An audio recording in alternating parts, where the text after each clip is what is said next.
La pyramide de Maslow est la pyramide du Christ. La pyramide de Maslow est une pyramide qui hiérarchise les besoins d'un individu. Imaginée par le psychologue Abraham Maslow dans les années 40, cette pyramide comporte 5 types de besoins. Les besoins physiologiques, c'est-à-dire le socle de sa pyramide, les besoins de sécurité, les besoins d'appartenance et d'amour, les besoins d'estime et au sommet de la pyramide, les besoins d'accomplissement de soi ou d'auto-réalisation. La pyramide de Maslow est beaucoup utilisée en marketing pour positionner des produits et pour les adapter aux services et aux consommateurs. On la retrouve également dans le monde du management. Mais il faut noter que la pyramide de Maslow présente souvent des limites dans la pratique du fait qu'un individu peut vouloir combler un besoin d'un niveau supérieur avant d'avoir accompli ses besoins inférieurs. Toutefois, son application aide à faire une part des choses dans nos besoins, à mieux nous organiser en identifiant les priorités. Il y a toujours des priorités, quoi qu'il en soit. Et le but de ces analyses et ces théories de savants et psychologues des siècles passés et même présents serait de nous aider à mieux satisfaire nos besoins et à être ainsi plus heureux. Mais on n'est pas heureux comme ça. On n'est pas heureux n'importe comment. Pour y arriver, il y a des règles. Et justement, c'est de ça qu'il parle, des règles de priorité à observer. Dans Matthieu chapitre 6, nous découvrons des paroles extraordinaires de simplicité que vous ne retrouverez quasiment jamais dans aucune autre philosophie humaine. C'est l'enseignement de celui qui a montré l'accès au bonheur dans son sermon sur la montagne. Il parle beaucoup de bonheur. À plusieurs reprises, il dira heureux, heureux, heureux, bien heureux. Au verset 25 à 34, on lit: c'est pourquoi je vous dis, ne vous inquiétez pas de votre vie, de ce que vous mangerez, ni de votre corps, de quoi vous serez vêtu. La vie n'est-elle pas plus que la nourriture, et le corps plus que le vêtement? Regardez les oiseaux du ciel, ils ne sèment ni ne moissonnent, et ils n'amassent rien dans des greniers, et votre Père céleste les nourrit. Ne valez-vous pas beaucoup plus qu'eux? Qui de vous, par ses inquiétudes, peut ajouter une coudée à la durée de sa vie? Et pourquoi vous inquiétez au sujet du vêtement? Considérez comment croissent les lits des champs. Ils ne travaillent ni ne filent. Cependant, je vous dis que Salomon même, dans toute sa gloire, n'a pas été vêtu comme l'un d'eux. Si Dieu revêt ainsi l'herbe des champs qui existe aujourd'hui et qui demain sera jetée au four, ne vous revêtira-t-il pas à plus forte raison, gens de peu de foi? Ne vous inquiétez donc point et ne dites pas: que mangerons-nous? Que boirons-nous? De quoi serons-nous vêtus? Car toutes ces choses, ce sont les païens qui les recherchent. Votre Père céleste sait que vous en avez besoin.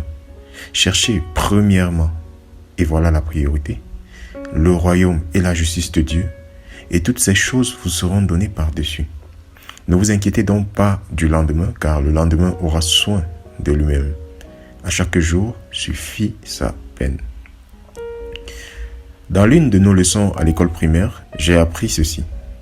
L'homme a 3 besoins primordiaux: se vêtir, se nourrir et s'abriter. Et M. Atangana, car c'était là le nom de mon maître, exigeait que nous le retenions et le récitions par cœur. Il y a plus de 20 ans de cela. Je l'ai tellement bien appris que je ne l'ai pas oublié. Je me suis souvent souvenu de cette phrase et j'ai eu l'occasion d'en méditer la justesse. C'est vrai que l'homme a ces 3 besoins primordiaux. Essayons d'examiner un peu ces 3 besoins de M. Atangana. Se nourrir, nous en avons tous besoin. C'est de la plus haute évidence. Nos corps sont des mécaniques merveilleuses qui brûlent du combustible, qui dégagent des calories, et là il y a perte d'énergie. Il doit y avoir un approvisionnement adéquat. Le psalmiste même pouvait déjà dire: je te loue, Éternel, de ce que je suis une créature si merveilleuse. Il s'est examiné et il n'a pas pu comprendre les mécaniques de son propre corps. Il en a conclu à louer le Seigneur simplement. Nos corps sont plus complexes, croyez-moi, que les usines les mieux agencées, les mieux outillées du monde, que les sociétés commerciales les plus perfectionnées. Ils sont plus compliqués, mieux agencés que les grandes usines américaines et chinoises, que les hauts fourneaux de Kiev. Ces grands complexes ne sont que des jeux d'enfants comparés à la complexité du corps humain. La cellule humaine même, quasiment la plus petite partie de notre corps, est encore plus compliquée que toute la ville de New York, avec tout ce qu'elle peut contenir de réseaux téléphoniques, électriques, d'égouts et j'en passe. Avec un peu de lecture, je pourrais vous expliquer la fabrication d'une automobile. Je commencerai par l'extraction du minerai, son acheminement vers les centres sidérurgiques, sa fonte dans les fours, son passage dans les laminoirs, sa mise en dimension, sa découpe dans les fours, son emboutissage dans les presses et finalement son assemblage. Cela, je pourrais me débrouiller à le faire. Mais pourrais-je en faire autant avec le corps humain? Je devrais commencer avec les légumes du champ, leur teneur en calories et en sels minéraux, leur préparation, leur cuisson, le mécanisme de la mastication, de la déglutition, de la digestion, les actions des différents sucres sur les éléments. De fil en aiguille, j'arriverai jusqu'au moment où le chyle, pour l'appeler par son nom, va être absorbé par le sang. Arrivé là, ça devient un peu plus compliqué. Comment expliquer que la matière inerte que j'ai mangée au petit déjeuner est devenue partie intégrante de ma vie? Comment vous expliquer que ce délicieux au coq ou ce héros que j'ai mangé à midi est devenu partie intégrante de moi-même? Comment expliquer que d'une nourriture sortent des cellules vivantes aux propriétés variées? D'un même repas sortent des cellules transparentes qui iront se fixer sur la cornée de l'œil. D'autres deviendront des cheveux, d'autres des muscles mous, des cartilages plus durs et des os tout à fait durs. Comment expliquer ça? Nous touchons là aux sources et aux mystères de la vie elle-même. Et la vie, elle vient de Dieu. Le mouvement qui anime une montre, je le connais assez bien. C'est un ressort et une pile. Mais si je veux que cela marche, il faut que je remonte le mécanisme ou que je remette la pile. Le mouvement qui anime une voiture, je me l'explique à peu près bien. Mais si je veux que cela marche, il faut que je remplisse le réservoir. Le mouvement qui nous anime, s'il touche au mystère, doit lui aussi être approvisionné. Mon maître, sur ce point, avait raison. L'un des besoins primordiaux de l'homme est de se nourrir. Deuxièmement, l'homme a besoin de se vêtir. Cela est aussi évident. Nous nous habillons pour deux grandes raisons. Nous protéger contre le froid. Nous nous habillons aussi et surtout par pudeur, pour couvrir les conséquences d'un acte très lointain qui remonte à plusieurs millénaires. La Bible nous révèle qu'au jardin d'Éden, une faute initiale a été commise. Une faute initiale commise qui, par la loi de la solidarité, a précipité l'humanité à la chute. Le sentiment de honte qui s'est emparé de nos premiers parents après leur péché s'est communiqué à leurs descendants. Chaque jour, à des millénaires de distance, nous refaisons les mêmes gestes que les coupables du jardin d'Éden.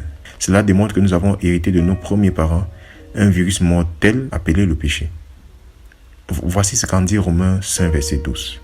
Par un seul homme, le péché est entré dans le monde, et par le péché, la mort. Ainsi, la mort s'est étendue à tous les hommes, parce que tous ont péché. Vous avez peut-être cru que l'homme était un animal au cerveau un peu plus développé, mais non. C'est un être spirituel, capable de percevoir dans son âme les effets d'un péché plus lointain. À y regarder de plus près, on apprend que ce n'est pas seulement le corps qu'ils ont revêtu de feuilles de figuier, c'est leur conscience aussi, qu'ils ont revêtu d'excuses. Quand Dieu a demandé des comptes à Adam, il a dit c'est ma femme. Quand Dieu s'est adressé à la femme, elle a dit c'est le serpent. La preuve que nous sommes des descendants d'Adam et Ève et que l'histoire du premier couple humain est vraie, c'est que nous faisons comme eux. Nous nous revêtons d'excuses. Lorsque l'évangile nous est annoncé, c'est les excuses que nous brandissons. Nous mettons sur notre nudité spirituelle des feuilles de figuier. C'est-à-dire que, pour beaucoup, c'est le carnaval. C'est la saison des masques tous les jours de leur vie. Tant que nous n'avons pas rencontré Jésus-Christ, nous jouons à cache-cache avec nous-mêmes, avec les autres et avec Dieu. C'est fou ce que nous nous trouvons comme excuse pour essayer de justifier les manquements de notre vie. Le troisième besoin est de s'abriter. La caverne de l'homme préhistorique, la tente du nomade, la hutte de l'esquimau, la roulette du gitan, la paillote de l'animite, ou même nos maisons modernes actuelles, tout nous dit que l'homme a besoin de s'abriter. Tels sont les 3 besoins dont j'ai appris l'existence quand j'étais à l'école primaire, en tout cas. Est-ce tout? Quant à mon cours d'école, oui. Mais Dieu dit que cela n'est pas tout. D'ailleurs, donner à un animal ces 3 choses, la nourriture et l'abri, le vêtement, il n'en a pas besoin. Et lui, il sera content. Il n'en demande pas plus.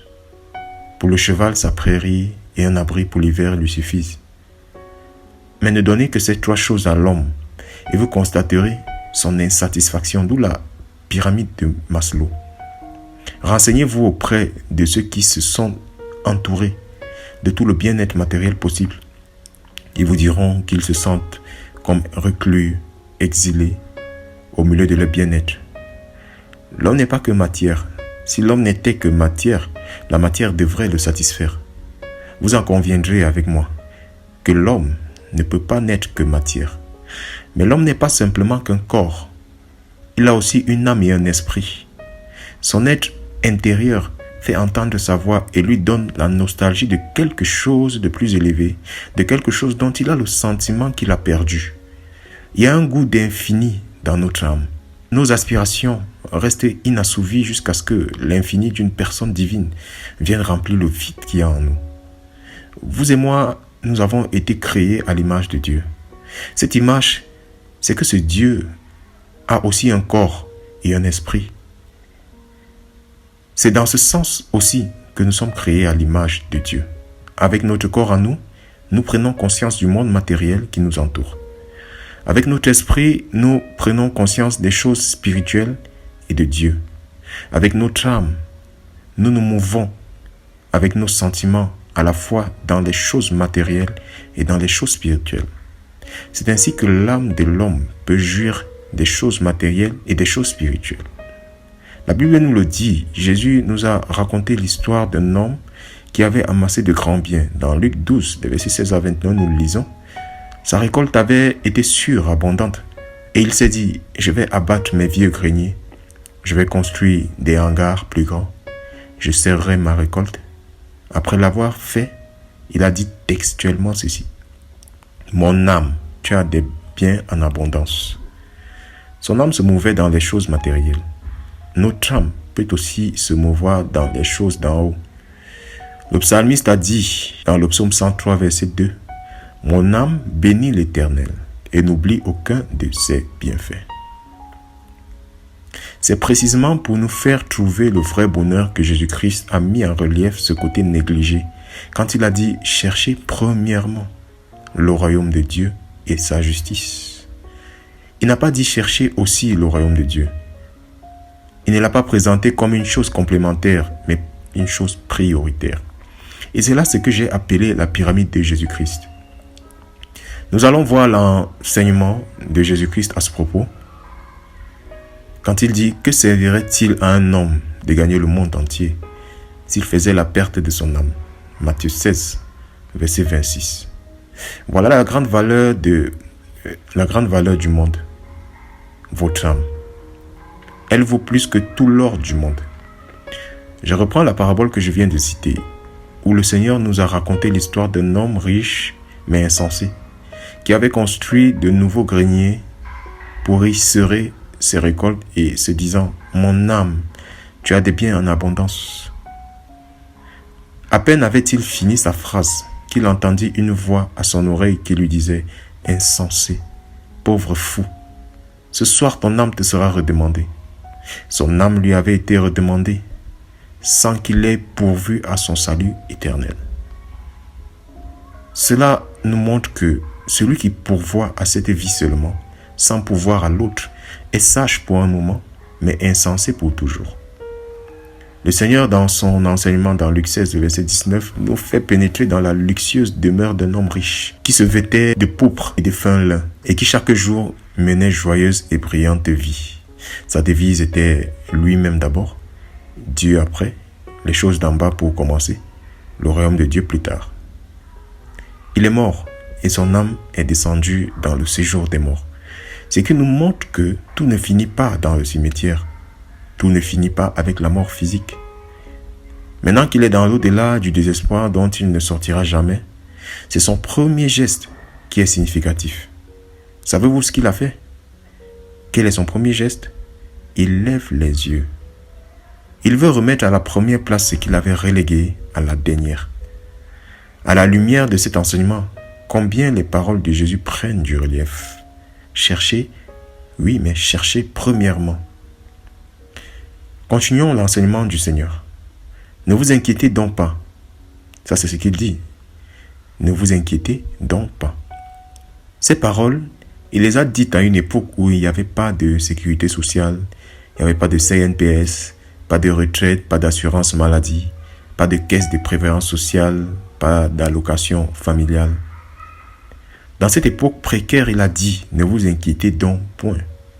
Remarquez qu'en disant cela, le Seigneur n'a pas voulu encourager les gens à la paresse, non. Le Seigneur n'a jamais voulu piloter quelqu'un vers le chômage professionnel. D'ailleurs, il a fait écrire cette haute parole par l'apôtre Paul dans 2 Thessaloniciens 3, verset 10. Si quelqu'un ne veut pas travailler, qu'il ne mange pas non plus. Le Seigneur, dans sa pyramide, veut que les choses soient traitées par ordre de priorité. Et contrairement à celle de Maslow, la sienne ne connaît aucune limite. Et il n'est pas possible de sauter les besoins de la base. Pour être heureux, il ne veut pas que les choses secondaires viennent étouffer par l'ampleur que nous leur donnons les choses essentielles.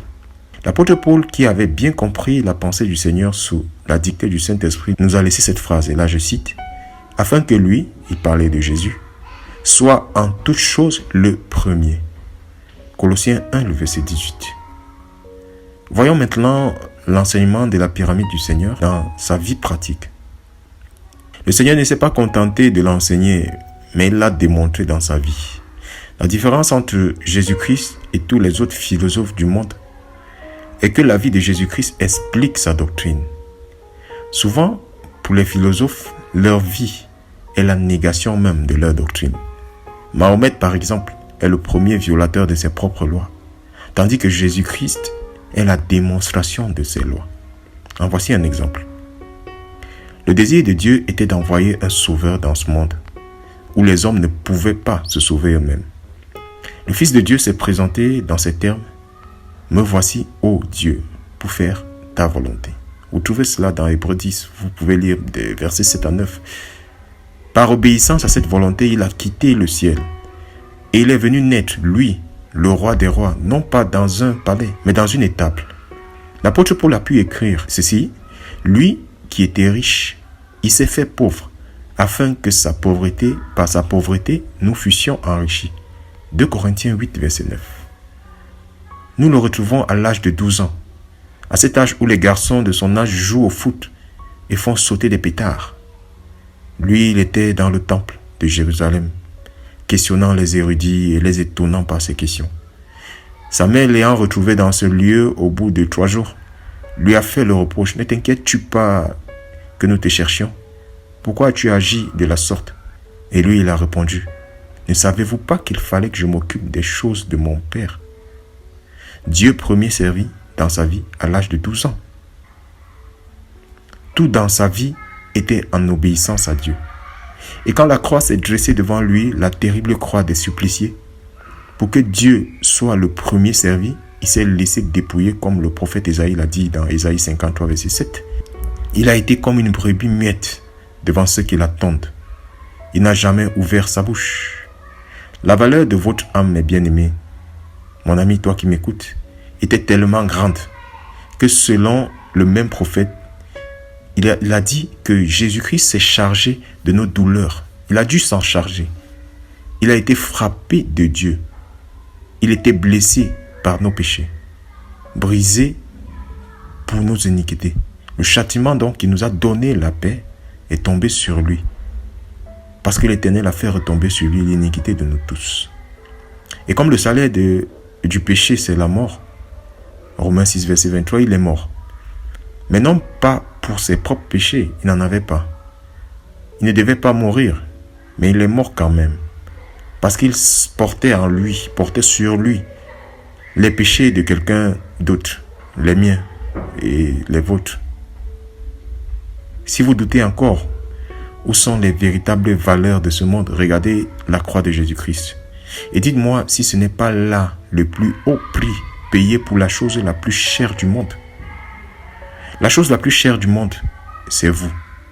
La chose la plus chère du monde, c'est toi qui m'écoutes. C'est ton âme qui a une dimension éternelle.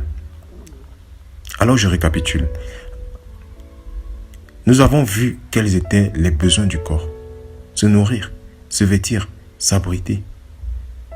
Nous avons vu quelle était la place qu'il fallait donner à la vie intérieure, à la vie spirituelle, celle de l'âme.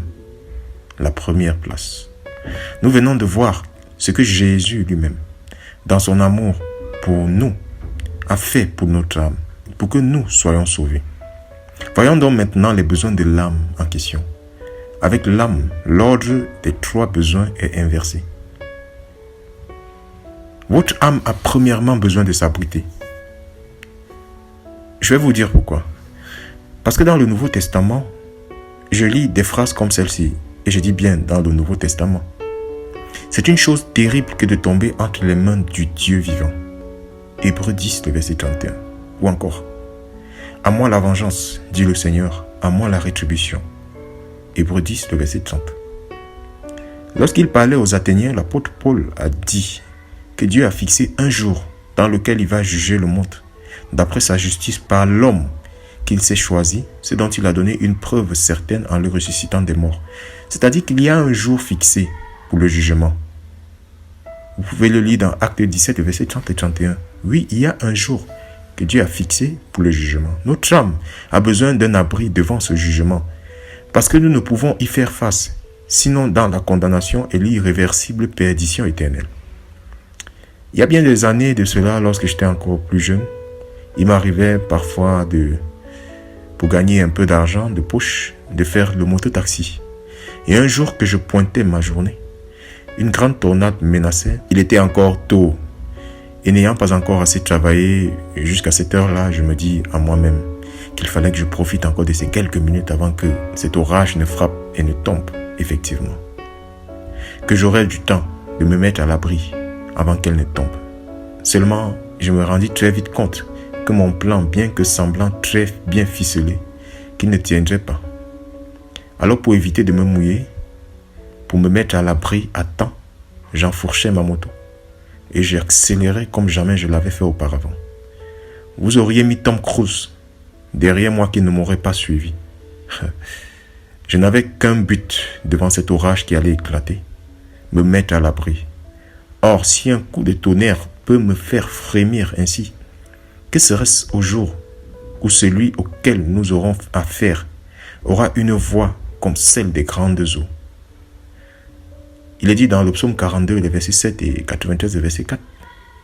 Les rois de la terre, les grands, les chefs militaires, les riches, les puissants, tous les esclaves et les hommes libres se cachèrent dans des cavernes et les rochers des montagnes. Ils disaient aux montagnes et aux rochers, tombez sur nous et cachez-nous devant la face de celui qui est assis sur le trône et devant la colère de l'agneau, car le grand jour de sa colère est venu et qui peut subsister. Oui, notre âme a besoin d'un abri, mes amis. Il y a un beau chant, un beau petit chant que j'aime bien qui dit ceci. Quelle cité de refuge s'offre pour l'homme perdu, qu'en fuyant devant son juge, il tremble et pleure éperdu. Quand il faudra rendre compte, ô Dieu qui t'affrontera, où cacherai-je ma honte quand ton œil me sondera?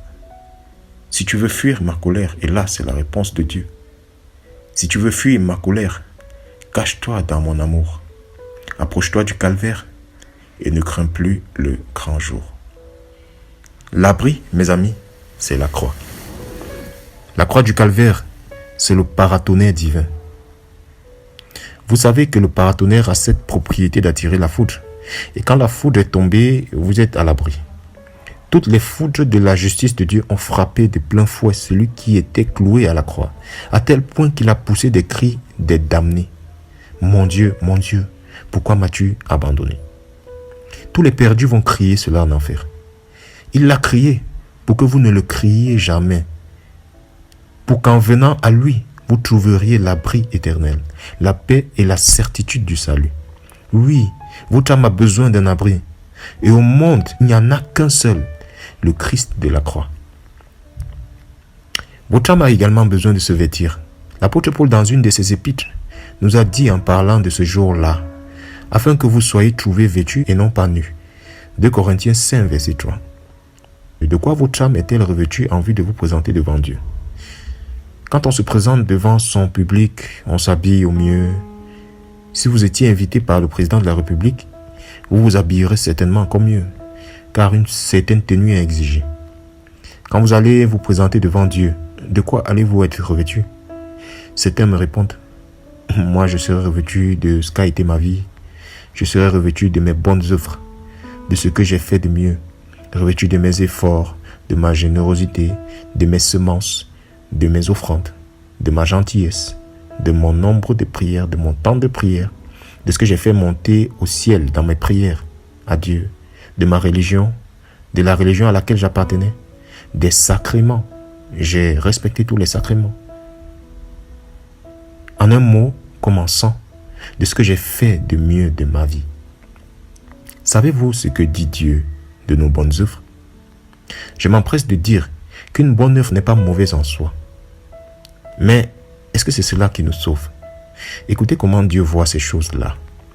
Il dit dans Ésaïe 64, verset 5, « Nous sommes tous comme des impurs, et toute notre justice est aux yeux de Dieu comme un vêtement souillé. » Ce que nous avons fait de mieux dans notre vie n'est pas assez bon, n'est pas assez suffisant pour être acceptable devant Dieu.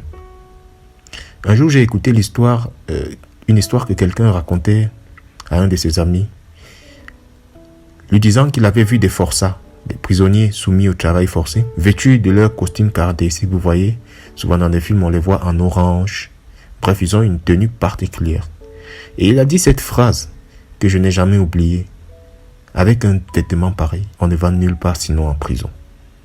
C'est ainsi que Dieu nous voit avec des vêtements de prisonniers. Prisonniers de 1000 choses. Il y en a des prisons. Prisonniers de l'alcool, prisonniers d'un fichu caractère, prisonniers d'un tempérament emporté, prisonniers de la jalousie, prisonniers de l'envie, prisonniers de l'occultisme, prisonniers de la pornographie, de la masturbation, et j'en passe. Croyez-moi, mes amis, avec des vêtements pareils, on ne va nulle part, sinon dans la perdition. Regardez l'histoire de l'évangile quand ce jeune homme est revenu vers son père, ce fils prodigue qui avait dilapidé la fortune de son père et son propre bien en vivant dans un pays éloigné d'une façon telle que je me refuse de décrire ici. Il est revenu avec des haillons et des mauvaises odeurs attrapées chez les cochons. Il n'avait rien d'autre que ça à présenter. Et nous, pas plus que lui. Il est revenu et a simplement dit, « Mon père, j'ai péché contre le ciel et contre toi. Je ne suis plus digne d'être appelé ton fils. » Le père l'a accueilli comme il était, parce qu'il ne pouvait pas faire autrement. Seulement remarquez que s'il est revenu comme il était, ce n'est pas comme il était qu'il est entré dans la maison de son père. Non. Son père a dit, apportez vite la plus belle robe. Et je crois que dans les versions germaniques, il est dit apporter dehors la plus belle robe. C'est-à-dire qu'il a dû se changer dehors pour entrer dans la maison de son père. Quand Dieu nous sauve, il ne nous fait pas entrer dans son ciel avec notre vie passée. Il nous nettoie, il nous lave complètement. Et c'est là la bonne nouvelle, c'est lui qui nous nettoie. Nous n'aurions pas eu de force nous-mêmes. Cela veut dire aussi que ce n'est pas dans l'au-delà que l'on se convertit. Ce n'est pas dans la maison du Père que l'on commence à être sauvé. On est sauvé dans cette vie. On se convertit dans cette vie. On fait la paix avec Dieu dans cette vie et pas dans l'autre. On ne trouve pas dans l'Écriture, dans la Bible, le quart de la moitié d'une ligne qui permet de croire qu'on puisse être sauvé 1 minute après la mort. C'est dehors, c'est maintenant, pendant notre vivant, qu'il faut faire la paix avec Dieu. Qu'arrive-t-il quand on fait la paix avec Dieu? C'est l'apôtre Jean, dans un langage très simple, qui dit qu'il voit des multitudes de sauvés revêtus de robes blanches. Vous pouvez trouver cela dans Apocalypse 6, versets 11 et 7, les versets 9, 10, 13 et par là. Et qui sont-ils? De qui parlent-ils? Des êtres exceptionnels? Non. Les saints du calendrier? Non. Ce sont des gens qui ont menti, des gens qui ont trompé, des gens qui ont volé, des gens qui ont blasphémé, des anciens impudiques, des gens qui ont été impies, qui ont été profanes. Mais un jour, ils se sont rendus compte de leur péché et ils se sont humiliés devant Dieu. Ils ont demandé pardon, ils ont cru que Jésus-Christ était mort pour eux. Il est écrit d'eux, ils ont lavé leur robe dans le sang de l'agneau. C'est-à-dire que pour être revêtu de blanc, le prix a dû être payé dans le sang, celui de la croix. Le vêtement de justice dont Dieu revêt le pécheur est tellement pur qu'il est aussi blanc que les exigences de Dieu, aussi blanc que le grand trône blanc. Ils n'ont plus rien à craindre et ils chantent les louanges de l'agneau. Au grand jugement, eux, ils chantent, ils sont sauvés, ils sont heureux pour l'éternité. Votre âme a besoin de se nourrir. Si vous venez à Jésus-Christ pour le suivre sur le nouveau chemin où il vous appelle à marcher, il faut nourrir votre âme. Le Seigneur l'a dit de façon très simple. Je suis le pain de vie. Jean 6, verset 35 et même le verset 48 le dit. Jésus n'est pas un régime, non. C'est une personne. Ce n'est pas un code, ni une codification. C'est quelqu'un. C'est lui qui est le pain de vie. Écoutez ce qu'il dit en Apocalypse 3, 20. Voici, je me tiens à la porte et je frappe. Si quelqu'un entend ma voix et qu'il ouvre la porte, j'entrerai chez lui et je souperai avec lui et lui avec moi. C'est-à-dire que la nourriture de l'âme, ce n'est pas un gros panier plein de joie, tout plein de bonheur, qu'il déposerait sur le seuil de notre cœur en nous disant, voilà, tu en as pour 15 jours, réjouis-toi, je reviendrai dans 2 semaines.